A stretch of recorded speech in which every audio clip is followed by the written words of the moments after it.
તેલ ગરમ થઈ ગયું, પછી કાજુ ફ્રાય કરી લેવાના. કાજુ ફ્રાય થઈ ગયા છે, એને કાઢી લેવાના. પછી પનીર ફ્રાય કરી લેવાનું. પનીર આપણું ફ્રાય થઈ ગયું છે, હવે કાઢી લેવાનું. વઘારમાં તજ પત્તો, મરી, તજ, બાદિયા અને લવિંગ, આખું જીરું, હિંગ, ત્યારબાદ ડુંગળી. કાંદા બ્રાઉન થઈ ગયા છે, પછી આપણે નાખશું લસણ, મરચાં અને આદુ. થોડુંક મીઠું નાખી દઈ સ્વાદ અનુસાર, જલ્દી બફાઈ જાય. ત્યારબાદ ટામેટા. સતત હલાવતું રહેવાનું.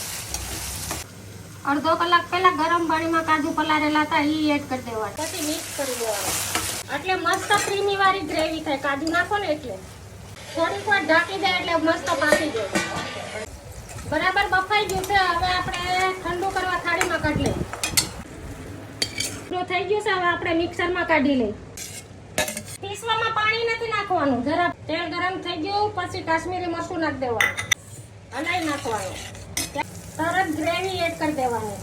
ચડી જાય સાથે હલાવતું રહેવાનું. પછી આપણે મસાલા કરી દઈએ. હળદર, ચટણી, ધાણા જીરું, ગરમ મસાલો. ગ્રેવી ચડી ગઈ, પછી આપણે કાજુ અને પનીર બરાબર મિક્સ કરી દેવાનું. તેલ છૂટું પડી ગયું છે, પછી ધાણા, ત્યારબાદ થોડીક મલાઈ. આવી જાવ દોસ્તો કાજુ પનીરનું શાક ખાવા.